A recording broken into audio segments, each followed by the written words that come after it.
ዓለምና ጊዜ በገጣሚ ከበደ ሚካኤል።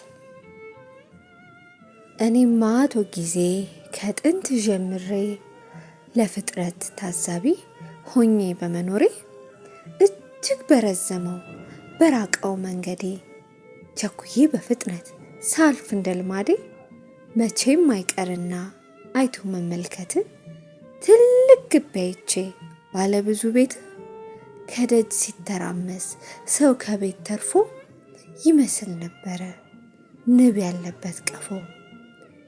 የአጥሮቹ አሰራር የግቢውን መድመቅ የቤቶቹን ብዛት በጣም የሚደነቅ እንደዚህ ግቢውን ሰርቶ ያሳመረ ማን ይሆን አልኩና ከዚያ የሰፈረ ደንቆኝ ስመለከት በጣም ተገርሜ ሰው አገኘሁኝና አልኩት በል ወንድሜ የዚህ የውብ ግቢ ባለቤቱ ማን ነው?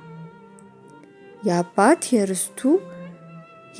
የአያቱ ርስት የአንድ ከበርቴ ነው ርስቱም ዘላለም አለ ሳይነካ ብሎ መለሰልኝ ኮርቶ እየተመካ። ብዙ ትውልድ አልፎ ለትውልድ ደርሼ ደግሞም በዚያ መንገድ መጣው ተመልሼ ከዚያ ካጥር ግቢ ከዚያ ሁሉ ቤት ከቁመቱ ርዝመት ከጎኑ ስፋት አንድ ድንጋይ እንኳን ጠፍቶ ምልክት ያያየሁት ሁሉ እንዳልነበር ሆኖ ከግቢው ቦታ ላይ አየው ትልቅ መስኖ የለመለመበት አንድ ትልቅ ጨፌ ተመለከትኩና ልሄድ ስላልፌ አንድ ትልቅ ዛፍ ስር ተጠግቶ ጥላ አንድ እረኛ አገኘው ከብቶች ሳር ሲያበላ። እንደዚህ ያለ ሳር የበቀለበት ከመች ወዲህ ነው ብዬ ጠየቅኩት። እሱም ቁጭ እንዳለ ቀና ብሎ አይቶኝ ዘላለም ለከብቶች ግጦሽ የሚገኘው ከዚህ መስኖ ነው ሲል መለሰልኝ።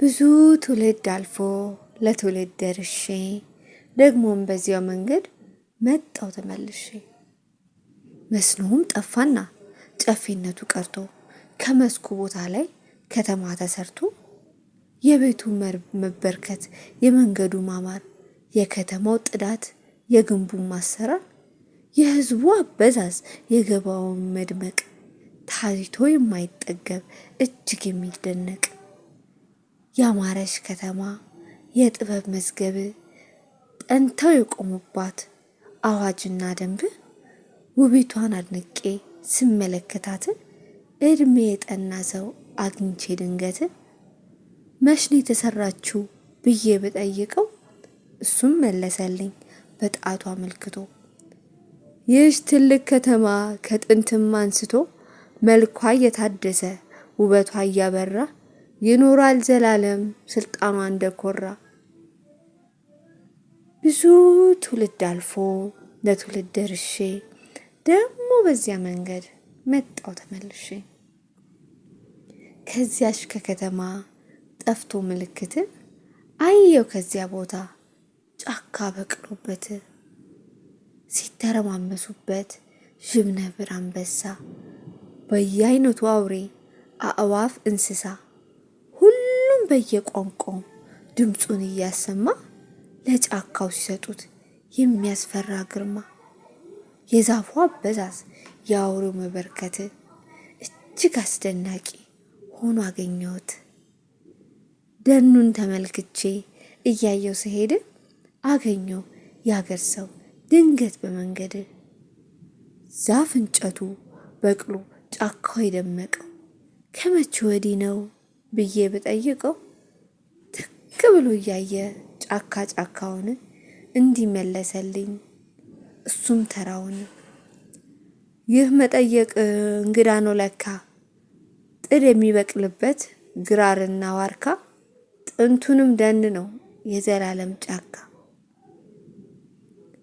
አንዱ ስፍራ ሲለቅ አንዱ እየተተካ ሁሉም ርስቴ ነች እያለ ሲመካ ሞኝነት አድሮብን ሳናስበው እኛ ዓለም ሰፈር ሆና ሕዝቡን መንገደኛ ትውልድ ፈሳሽ ውሃ መሬቷም ዥረት መሆኑን ዘንግቶ ይህ ሁሉ ፍጥረት ስትመለከቱት በሰልፍ ተጉዞ ሁሉም በየተራ ያልፋል ተያይዞ።